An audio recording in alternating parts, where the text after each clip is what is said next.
speaking did the person who might expect words like that to be addressed to?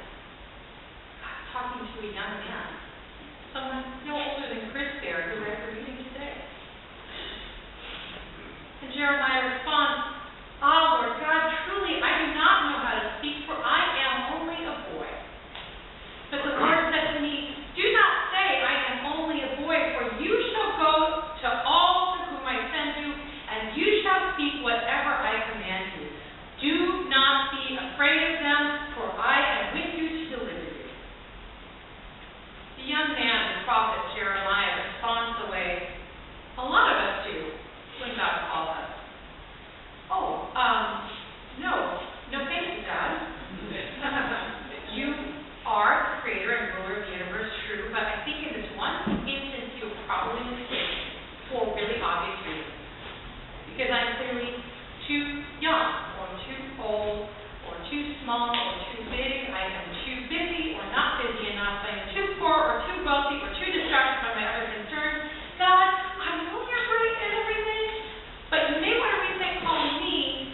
And at this point, I always imagine God rolling his big celestial eyes when we tell him that he is wrong, or at least suppressing the urge to roll his eyes, or maybe not, because he loves us, and as St. Paul says, love is patient, also kind.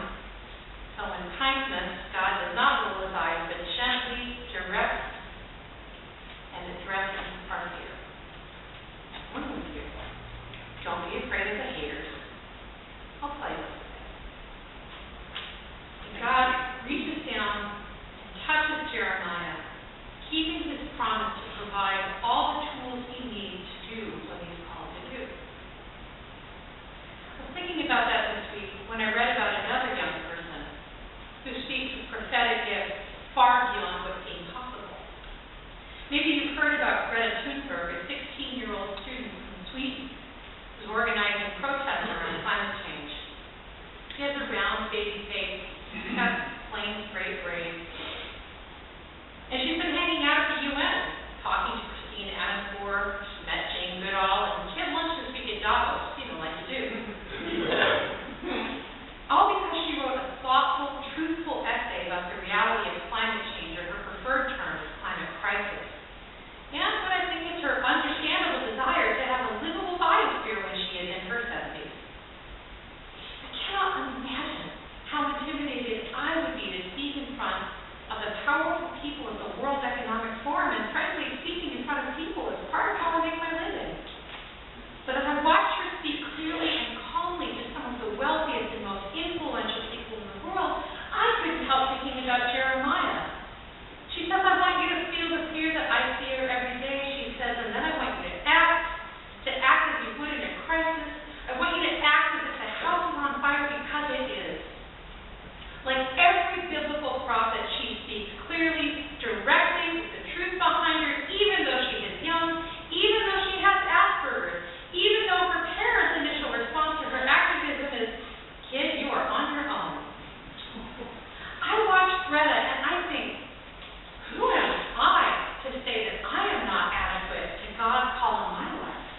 Who am I to think that God will not be with me, who will not give me the tools that I need to do the work that I am called to do?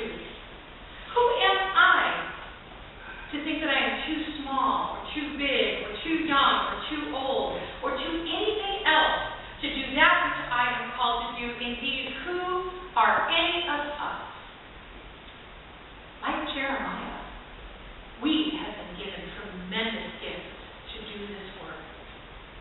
We've been given the gifts of science and reason, the gift of technology, the gift of community. We've been given the gift of Jesus, who sparked his own movement. It's not to say that this call is easy.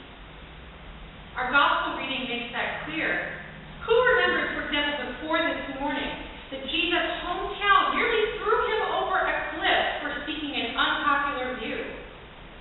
And what did he say that made all the comments and retweets turn so nasty? Well, to understand that, we have to actually back up to last week's reading to get the full picture. Jesus has already had some success as a healer and preacher out in the world. And now he's back in home.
don't work out the way we want. Not everybody gets what they want. And what he says is true. What he says is not possible.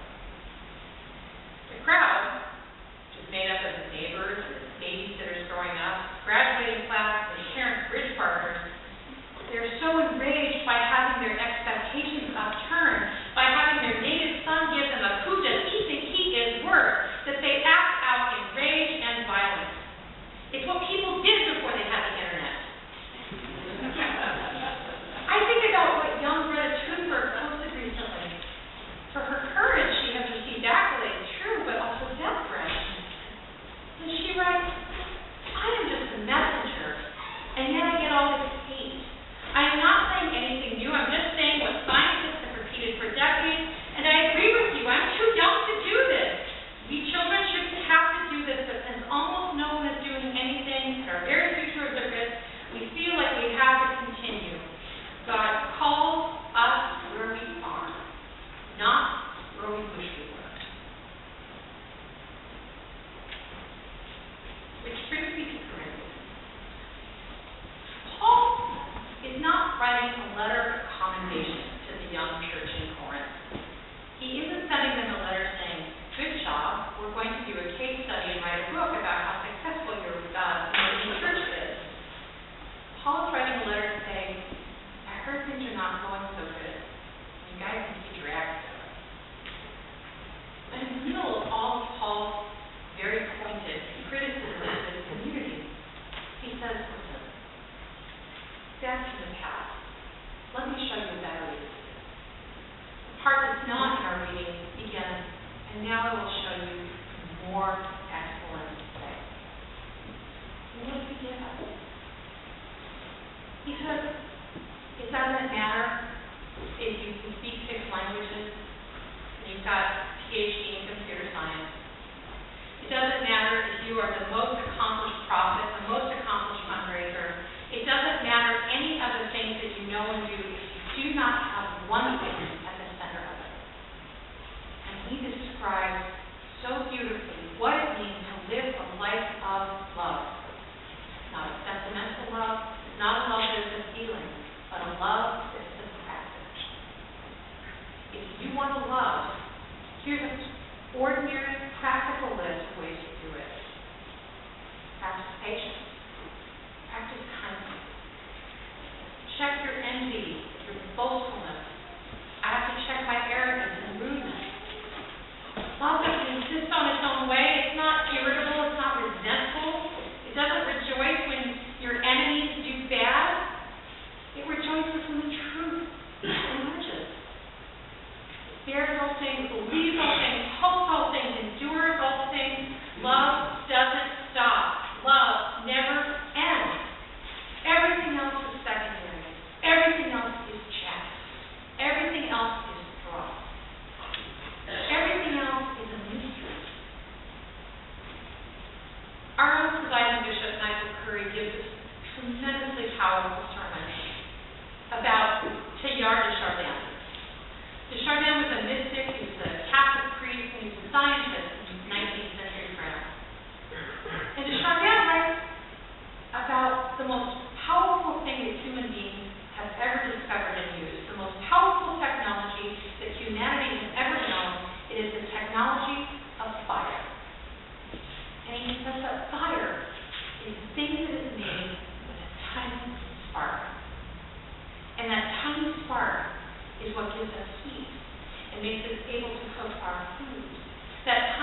you're living that life of love, we know that we're not too small, too big, too young, too old, or too vain. Because we understand that flame of love is nestled in us. We're exactly who God made us, exactly who God wants, exactly where we need to be. You are called. You are enough. Speak your truth.